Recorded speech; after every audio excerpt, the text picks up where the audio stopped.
Всем привет, меня зовут Веруша, и в этом видео я буду рассказывать истории мужчин, которые потеряли все в браке, в том числе свои нервы, и как их жизнь преобразовалась после развода. У женщин есть такая способность подавлять какие-то желания мужские, испортить жизнь, в том числе мужчины. Женщины умело это делают, и мужчины говорят бывшим женам спасибо большое за то, что, во-первых, она бывшая, и отношений уже не хочется потом, и, во-вторых, говорят, что открылся такой мир, который не виделся раньше. Столько возможностей появилось, и можно, оказывается, жить и радоваться жизни, получать удовольствие от нее. Вот что говорят сами мужчины. Мне 38, 5 лет в разводе. Я понял после развода, что жизнь только начинается. В отношения зашел радостным и веселым парнем. Вышел оттуда грустным скуфом. Или вот шутка, хотя в каждой шутке есть доля правды. Раньше боялся, что откажут, теперь боюсь, что согласятся. Развелся, как заново родился. Как говорится, требуется 6 человек, чтобы донести парня до могилы. И только одна женщина, чтобы туда его загнать. У женщин такое мнение сформировалось, что сейчас мужчины эгоисты пошли, которые хотят жить только для себя и ничего не делать, не создавать семью и отношения. Но корень проблемы они не понимают. Правда, некоторые женщины считают, что мужчина как беспомощный ребенок после развода, он такой потеряшка, ничего сам не может. Но на это у меня сегодня есть куча аргументов и очень много разных реальных историй. Это видео я записываю с желанием того, чтобы привлекалась и женская аудитория к этой проблеме, потому что мужчины беспомощные не как дети, как они думают, а беспомощные в том, чтобы что-то исправить, что-то изменить в сознании женщины. Как известно, много народу, а людей мало. Вот иногда складывается впечатление, что людей в лице женщин становится меньше. Как было из Алисы в стране чудес. Подумать только, как из-за какой-то вещи человек может так уменьшиться и превратиться в нечто. Вот разводы часто происходят от того, что женщине все мало. Ей все больше и больше хочется. Одна хорошая фраза есть. Кому нужна голова без плеч? Нужно обязательно, чтобы голова была на плечах у женщин наших дорогих. Ну что же, совсем они так не понимают. Знаете, считается, что Восток — это коллективное сознание, а Запад — это индивидуализм. И, к сожалению, женщины сейчас идут по пути вот этого индивидуализма. Он раньше в России не был так присущ, как сейчас. И что это означает касаемо отношений? Не готовы делиться заботой, как физической, так и духовной для другого. То есть не я что-то делаю миру, а мир для меня должен делать. Альтруизм уходит. Слово такое хорошее было. Давно известно, что мужчины живут меньше женщин, хоть и называются сильным полом. Разгадку хотели найти в гормонах, в этой социальной ответственности, которая представляется мужчинам в силу как раз его пола, ну и по каким-то еще критериям. Но в Швейцарии выдали такую информацию, что на самом деле все довольно просто. Просто мужчина неудачно женился. И, конечно, в женской, я думаю, женщины сами так не думают. Они думают, что они украшают только жизнь мужчины. Но и мужчины сами каким-то своим шестым чувством чувствуют, что какой-то здесь подвох. Разводы занимают второе место по шкале самых сильных стрессов в жизни человека. Первое занимает это потеря близкого. Не зря развод называют маленькой смертью. А это женщины, конечно же, говорят, что нет-нет, есть исследования, что наоборот, холостые живут меньше, чем женатые. Но если логически подумать, то если жена постоянно истерит на ровном месте, устраивает скандалы, всем недовольны постоянно, а мужчина хочет приходить домой в свою обитель и в крепость и там отдыхать, и у него не, то есть он из стресса приходит в стресс.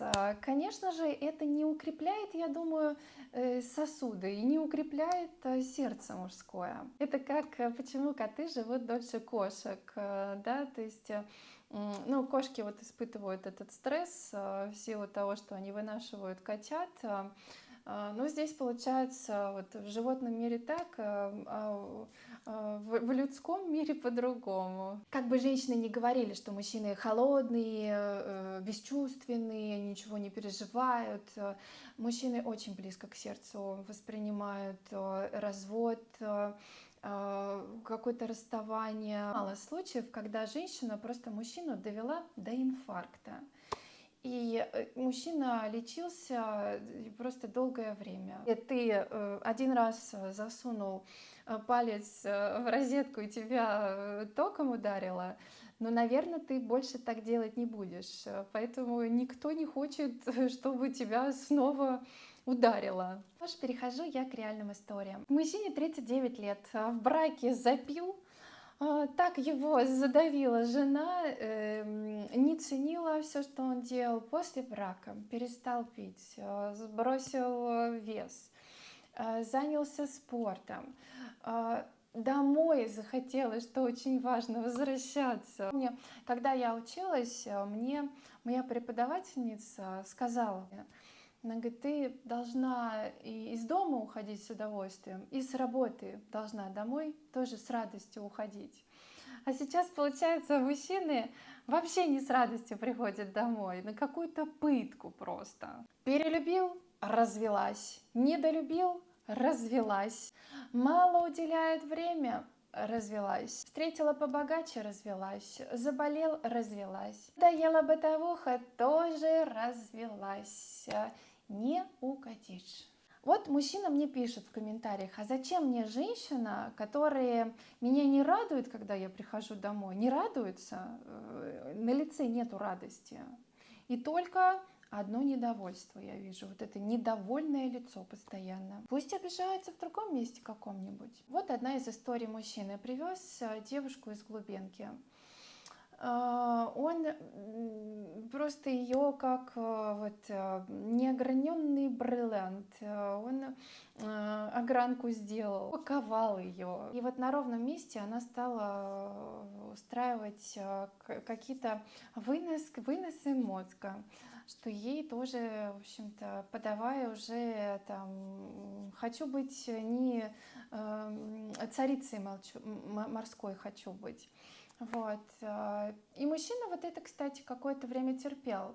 И из этого следует тоже, мужчины делают такие выводы, что, ребят, ну мы сами тоже виноваты, мы чего такое отношение это терпим, да? А сколько историй, когда мужчин в браке ничего не получалось, и только после развода мужчин и бизнес пошел в гору, какое-то свое дело, или мужчина просто стал заниматься тем, он хочет, очень много для себя открыл каких-то увлечений, потому что никаких запретов, никуда поехать, ничего тебе делать, нет никаких распоряжений.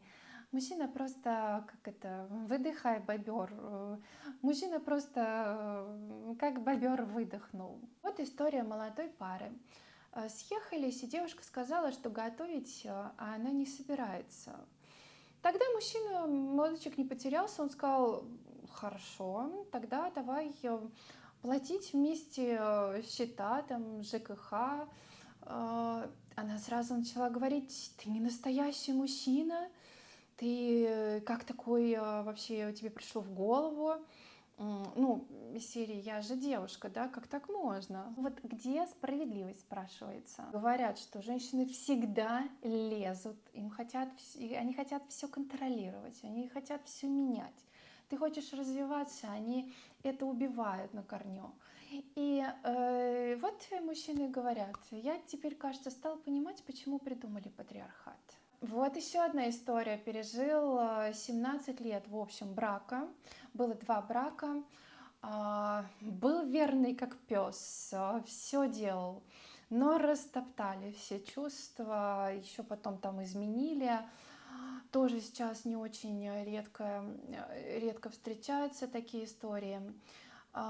Мужчина понял, что кайфует просто от того, что живет один. Больше отношений никаких не нужно. Денег хватает на все, если их даже нету. Очень много действительно мужчин пишет мне о том, что вот ладно, я готов содержать семью, но насколько сложно все время находиться в этом психологическом насилии от женщины. Что еще мужчины говорят: если бы я был тогда молодой, вот как есть программа, где в конце спрашивают: а вот посмотрите на фотографию, вот вы там такая молодая, вот что бы вы себе сказали, если бы вернулись в это время? И вот мужчины говорят, что я бы себе сказал не жениться. Вот еще одна история мужчины, который был 10 лет в браке. Я понял, что попал в социальную ловушку, где навязывается все общество. Мужчина тоже делился со мной в комментариях. 5 лет в отношениях, вытащил свою, как он написал, дал образование, ну, имеется в виду, оплатил. Путешествовали вместе, жили у меня и совместный бизнес даже затевали. Получила на выходе панические атаки, сильнейший стресс, потеря бизнеса, потому что женщина забрала его, долгая реабилитация и просто выкинутые годы. Теперь задаю вопросом: а оно мне надо было? Вот молодой человек, 34 года, молодой, получает 120 тысяч, тратит на себя 40 тысяч. Вот сколько ему нужно для жизни на самом деле. Сколько бы он тратил, если бы у него была семья и отношения? Да все, конечно, деньги. Кто-то из мужчин говорит: вот у меня знакомые женатики, они уже давно с пузиком, в общем-то, такие, думают, где занять денег там на что-то. Вот, поэтому, конечно, мужчины, которые не в отношениях, они смотрят на это все и думают: ух, я в дамках, мне-то повезло больше. Мы живем один раз. Конечно, может кто-то сейчас со мной поспорить, но хотя бы в этом теле, который нам дали от рождения, и жизнь пролетает так быстро, что тебе кажется, вот ты только еще маленький был, уже в сознательном какой-то возрасте, а у кого-то, может быть, уже половина жизни прожита. И поэтому, когда ты оборачиваешься назад и понимаешь, что ты жил не так, как хотел, столько было потрачено времени на непонятно что, очень становится жалко. Такого самоуправства. Нужно с этим заканчивать. Все, дали свободу, посмотрели, не получилось, возвращаемся к каким-то нормам, правилам. Спаси сам, и ты спасешь вокруг себя тысячи человек. Женщине нужно спасаться. Женщине нужно понять, что дело много в ней. Ну а пока брак для мужчины, да и отношения тоже сейчас, это полный провал, братан. Всем спасибо большое за внимание и увидимся уже завтра в следующем видео. До новых встреч. Пока.